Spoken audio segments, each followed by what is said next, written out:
បាទឈ្មោះនឹមស៊ីដេតជាមន្ត្រីបច្ចេកទេសរបស់ក្រុមហ៊ុនអន្ត្រីមាសប្រចាំនៅខេត្តកំពង់ស្ពឺហើយថ្ងៃនេះដែរគឺខ្ញុំមកតាមដានលទ្ធផលដែលកសិករគាត់បានបាញ់ជំរូកស្លឹក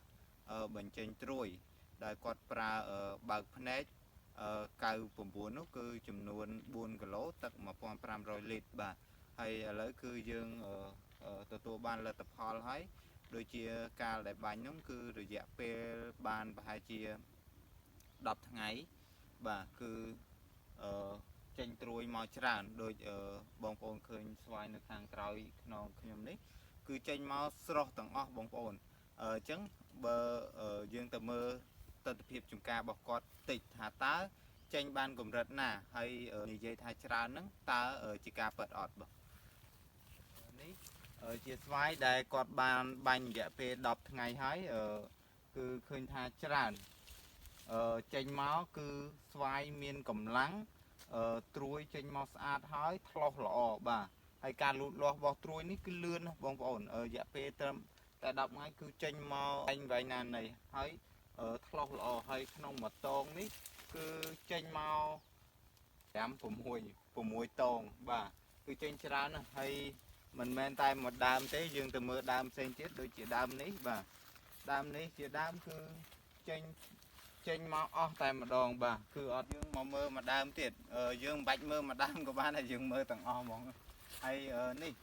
ជាស្វាយដែលវាចេញមកគឺស្អាតហើយ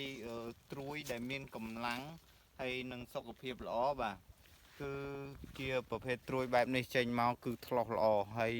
ក្នុងមួយតងដូចខ្ញុំបញ្ជាក់អញ្ចឹងគឺចេញច្រើនណានេះចេញច្រើនមែនតើបាទ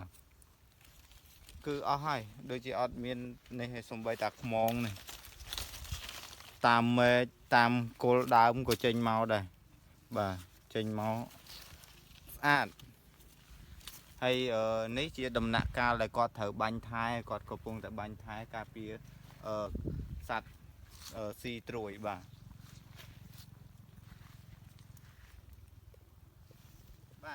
ក្រោយពីបានតាមដាននៅវីដេអូលទ្ធផលដែលគាត់បាញ់ទម្លាក់ស្លឹកបញ្ចេញត្រួយមក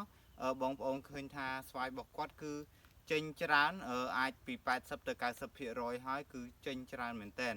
ដែលនេះជាលទ្ធផលមួយដែលបានប្រើប្រាស់ផលិតផលអន្ត្រីមាសហើយជាលទ្ធផលដ៏ល្អមួយសម្រាប់បងប្អូនប្រជាកសិករដែលត្រូវការផលិតផលសម្រាប់ប្រើទៅលើដំណាំផ្សេងអាចតាក់ទងមកខាងក្រុមហ៊ុនអន្ត្រីមាសឬក៏លេខនៅលេខទូរស័ព្ទនៅលើវីដេអូនេះបានបាទអញ្ចឹងជាចុងក្រោយក៏ខ្ញុំសូមអរគុណដល់ពូមីងពុកម៉ែបងប្អូនដែលបានតាមដាននៅទស្សនាវីដេអូលទ្ធផលមួយនេះហើយជួបគ្នានៅវីដេអូក្រោយៗទៀតបាទសូមអរគុណសូមជម្រាបលាបាទ